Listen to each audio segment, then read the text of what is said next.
My mother warned me the day she met him. She said his smile never reached his eyes. I didn't listen. I chose him over her. That mistake almost cost me everything. My baby, my inheritance, my entire life. But karma had other plans. Listen to the end to see how one doctor's appointment destroyed his $50,000 lie. Subscribe if you believe mothers always know.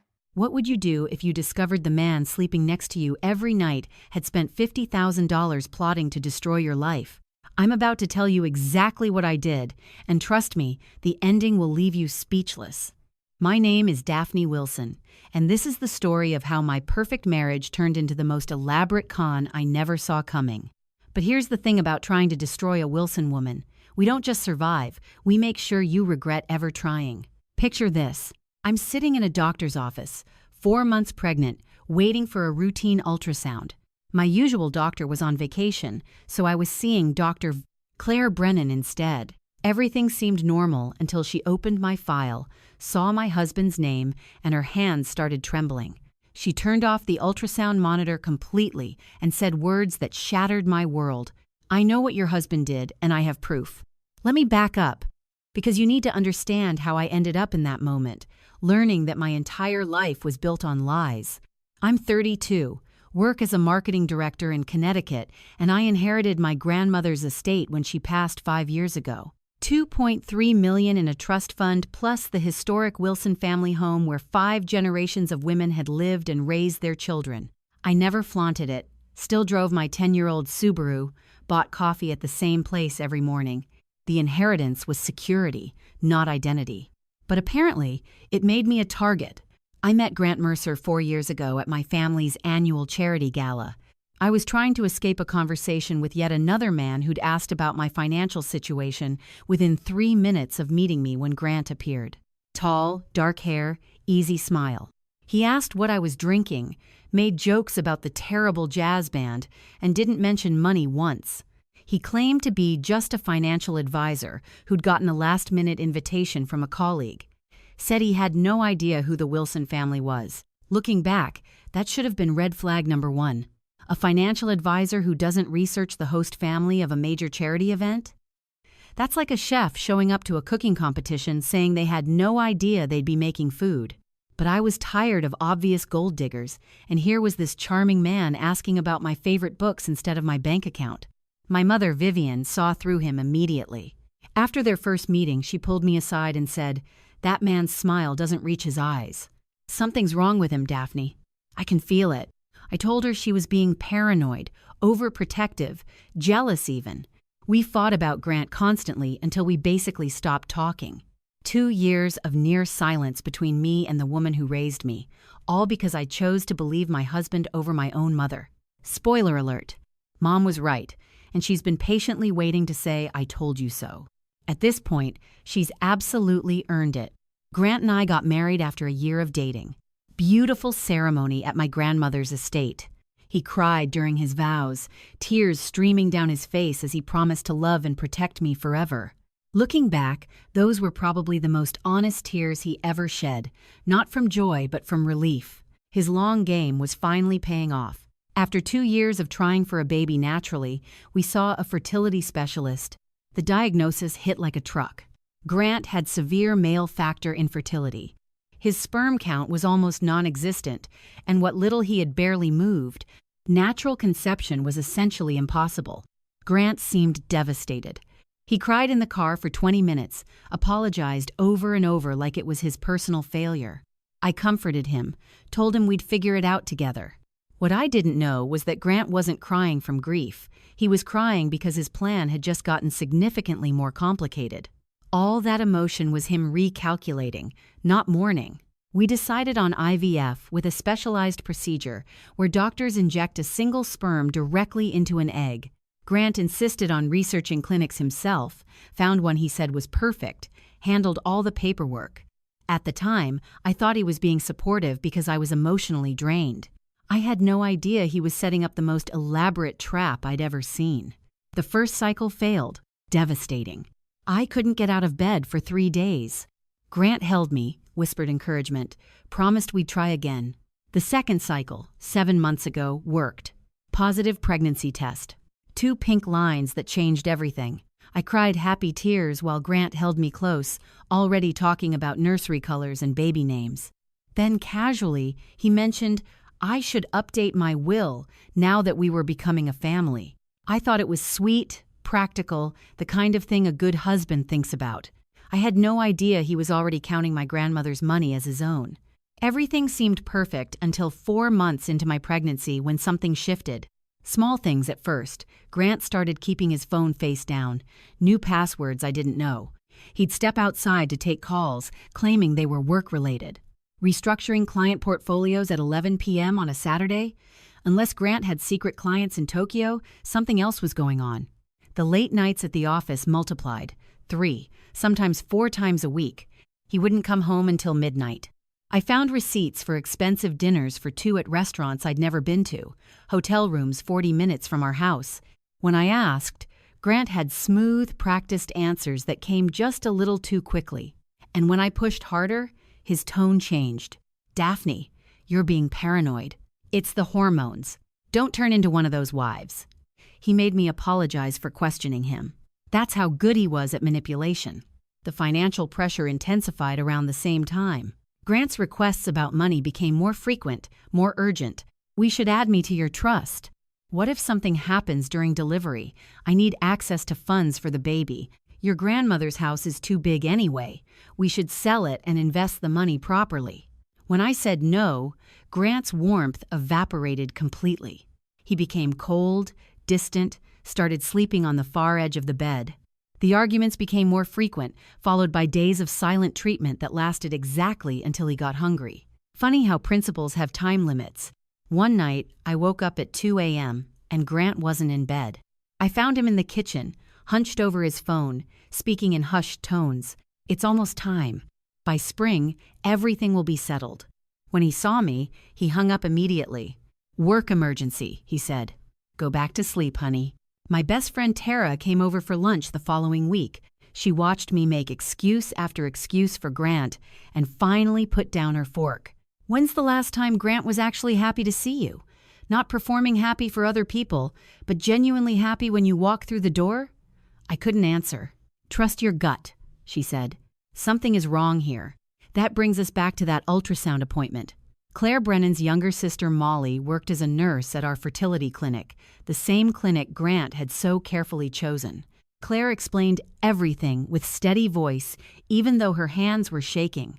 3 weeks earlier, Molly had shown up at Claire's apartment close to midnight, sobbing. The guilt had been eating her alive for months. 7 months ago, she told Claire, a patient's husband had approached her. Charming, well-dressed, seemed desperate but reasonable. He said he had a special situation requiring discretion. His wife didn't know, but he was using donor sperm for their IVF cycle. Some family genetic issue he didn't want to burden her with. He'd pay well for assistance. $30,000 for a nurse making $52,000 a year, drowning in student loans. Molly helped switch the samples. Grant's sperm, which couldn't have produced a pregnancy anyway, was replaced with sperm from a paid donor. The embryologist was in on it too. Grant had approached him separately with another payment. Between them, the switch went undetected. But there was more. So much more. Claire laid out Grant's complete scheme. Phase 1. Bribe clinic staff, switch sperm samples. Complete. Phase 2. Wait for successful pregnancy. Play devoted father-to-be. Complete. Phase 3. After birth, have embryologist alter records to show our second IVF cycle failed, making it appear we conceived naturally. Phase 4. Suggest DNA test. Frame it as something sweet and sentimental. Phase 5. When DNA test proved he wasn't the biological father and medical records showed natural conception, he'd have proof I cheated. Our prenup had an infidelity clause. If I supposedly cheated, I'd owe him $500,000 in penalties, plus forfeit any claim to his property, plus he could sue for additional emotional damages. Grant would walk away with at least $500,000, destroy my reputation, and I'd be so devastated I wouldn't fight back effectively. Brennan pulled more documents from her folder. Molly had saved everything: original sample records showing the switch, the donor's ID number, payment records traced to accounts Grant controlled, even email communications between Grant and the embryologist. There was one more thing. Grant had $180,000 in gambling debts. He'd been gambling for years: online poker, sports betting, casino trips he'd told me were business conferences. The $50,000 he'd paid to corrupt my IVF and frame me for adultery, he'd embezzled it from his own clients. Grant wasn't just trying to steal my inheritance, he was a drowning man grabbing at anything within reach.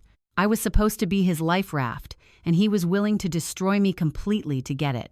I sat in that office for a long time, papers spread out in front of me, truth burning a hole in my chest. Shock came first, then disbelief. Then the pieces started clicking together. His tears at our wedding weren't from joy but relief. His con was finally paying off. My mother, who I'd pushed away for 2 years, had seen through him in 5 minutes. But then something else happened. Something cold settled into my stomach, sharp and focused and absolutely calm. He thought I was stupid. He'd built this scheme on the assumption I would crumble when his trap sprung. He thought I was weak, naive, an easy mark. He had no idea who he'd married. I looked at Dr. Brennan. He doesn't know that I know, right? She shook her head. I need copies of everything, and I need you to connect me with Molly directly. What are you going to do? I stood up, hand resting on my belly. My husband thinks he's been playing chess. He thinks he's 3 moves ahead. He thinks he's already won. I straightened my shoulders. He's about to find out I already flipped the board. I drove home with my face carefully neutral, just in case Grant was watching security footage. He was waiting in the kitchen with that smile that didn't reach his eyes. How was the appointment? Is the baby okay? I smiled back, hugged him, showed him the ultrasound photo. Perfect. Everything's absolutely perfect. I deserved an Oscar for that performance. I smiled at him over dinner while mentally calculating his bail amount. I asked about his day while picturing him in an orange jumpsuit. I even laughed at his terrible joke about baby names and apologized for being paranoid lately, blaming the hormones, using his own excuse against him. His whole body relaxed. He thought he was still winning. The next morning, I called in sick to work and drove 2 hours to a different city. I found a private investigator named Rosalind Weaver, ex-police detective with 15 years on the force. I told her everything. She listened without interrupting, and when I finished, smiled like a shark who'd spotted a bleeding swimmer. Your husband made a lot of mistakes, she said. Arrogant men always do. Give me 2 weeks. She had results in 10 days. Grant's gambling debts totaled $180,000 to online betting sites, underground poker games, and private lenders who get very creative when payments are late. The embezzlement was confirmed. Approximately $53,000 missing from client accounts. His bosses had no idea yet. And then there was the affair. 8 months with his assistant. Hotel rooms, romantic dinners, weekend getaways disguised as business trips. Rosalind had photos, text messages, credit card receipts. His assistant. Of course it was his assistant. How completely unoriginal. This wasn't Grant's first attempt either. 5 years ago, he dated Caroline Ashford in Boston. Family money, trust fund, the whole package. She'd discovered financial irregularities in a joint account he'd convinced her to open, but was too embarrassed to press charges. Now she was more than willing to provide a statement. I met with Molly Brennan secretly. She looked terrible. Thin, pale, dark circles under her eyes. She started crying the moment she saw me. I'm so sorry. I knew it was wrong. But the money, and he was so convincing. I stopped her. Are you willing to testify officially? She nodded without hesitation. The hardest call was to my mother. 2 years of near silence because I'd chosen Grant over her. The phone rang twice before she picked up. Daphne? Her voice was cautious, hopeful. Mom, you were right about everything. And I'm so sorry. I braced myself for the I told you so she'd earned. Instead, she said, what do you need, sweetheart? That broke me more than anything else. The people who really love you don't need to be right, they just need you to be okay. Within 48 hours, my mother had connected me with the best divorce lawyer in Connecticut and a prosecutor who specialized in fraud cases. My lawyer was Sandra Kowalski, looked like someone's sweet grandmother but was a shark in a cardigan. She reviewed everything and smiled. Your husband is facing fraud, conspiracy, and embezzlement charges. The prenup works in your favor now because he's the one who's been cheating. 6 weeks after that ultrasound appointment, I suggested to Grant that we throw a celebration, a baby moon party at my grandmother's estate. His eyes lit up like Christmas morning. More witnesses to his devoted husband performance. More people who'd feel sorry for him later when his wife was exposed as a cheater. That's a wonderful idea, he said, kissing my forehead. Let me help plan everything. No, you've been working so hard with all those late nights at the office. Let me handle the party. You just show up and enjoy it. He had no idea my version of handling everything included police officers waiting in the guest house, my lawyer stationed near the bar, Derek Sykes ready to testify, and every piece of evidence organized in folders, the Wilson family estate in late spring. My grandmother's gardens in full bloom, white tents on the back lawn, champagne chilling in silver buckets, 50 guests in their Sunday best. Grant was in his absolute element, working the crowd like a politician. His hand kept finding my belly for photos, playing the devoted father-to-be. Around 3 o'clock, Grant did exactly what I knew he would. He'd been dropping hints for weeks about wanting to celebrate fatherhood with a DNA test, frame the results in the nursery. At the party, he brought it up loudly, making sure plenty of people could hear. You know what we should do, honey? Let's get one of those DNA test kits. We can frame the results for the nursery. Proof that daddy and baby are connected forever. We could even open the results right here, make it part of the celebration. Several guests made awe sounds. His mother dabbed her eyes. I pretended to hesitate. Oh, I don't know. Come on, it'll be amazing. What do you think, everyone? Instead of pulling out a DNA kit, I walked toward the small platform near the fountain and picked up the microphone. Grant smiled up at me from the crowd, already rehearsing his shocked, devastated face. Thank you all for coming today. This party is supposed to be about celebration, about family, about truth. My husband said he wanted to reveal something special today, so I'm going to help him do exactly that. His smile flickered, the first crack in his performance. I reached under the podium and pulled out a folder. 3 months ago, I learned something about my husband that changed everything I thought I knew about my marriage. I want to share it with all of you because Grant is right. This should be about truth. Grant's smile was frozen now. I held up the first document. These are the records from our fertility clinic, the original records before anyone had a chance to alter them. These records show that my husband bribed 2 clinic employees to switch his sperm sample with donor sperm. He paid $30,000 to a nurse, $20,000 to an embryologist, and $15,000 to Derek Sykes. I gestured toward the edge of the crowd where Derek stepped forward. To provide the sperm used to conceive my child without my knowledge or consent. Gasps rippled through the crowd. Someone dropped a champagne glass. My husband's plan was simple. Wait until our child was born, demand a DNA test, and when results proved he wasn't the biological father, which he already knew would happen, he would accuse me of having an affair. Our prenup has an infidelity clause. If I had supposedly cheated, I would owe him $500,000. Grant found his voice, strangled and desperate. Daphne, honey, this is insane. It's the pregnancy hormones. You're not thinking clearly. I'm not finished. My voice was ice. In addition to bribing the fertility clinic, my husband embezzled approximately $50,000 from his clients to fund this scheme. I looked at Grant's boss near the bar. His firm is now investigating. My husband also has $180,000 in gambling debts, and for the past 8 months, he's been having an affair with his assistant. I displayed the photographs. Nothing explicit, just romantic enough to leave no doubt. Grant's mother made a sound like she'd been punched. This wasn't even his first attempt. 5 years ago in Boston, he targeted another woman with family money. She's provided a statement to investigators. Grant's champagne glass slipped from his fingers and exploded on the patio. Those are lies, he stammered. She's making this up. She's mentally unstable. Grant. His own mother's voice cut through the noise, quiet but sharp. Is any of this true? He turned to face her, opened his mouth to deny everything. Nothing came out. Molly Brennan stepped forward. I'm the nurse he bribed. I have documentation of everything. I've already given my statement to police. Derek spoke up next. He paid me $15,000 and told me it was a private arrangement. I had no idea I was part of fraud until Mrs. Wilson's investigator contacted me.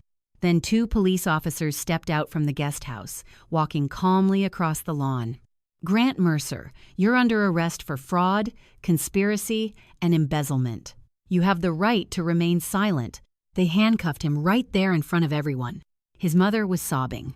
His father refused to look at him. As they walked him toward the police car, Grant tried one last manipulation. "Daphne, please. We can work this out. I made mistakes, but I love you. Think about our baby, our family." I looked at the man I'd shared my life with for 3 years, the man who'd stood at an altar promising to love and protect me while calculating how much he could steal. "You're absolutely right, Grant. We just worked it out." Grant was denied bail, flight risk. His affair partner resigned the morning after the party, didn't even clean out her desk.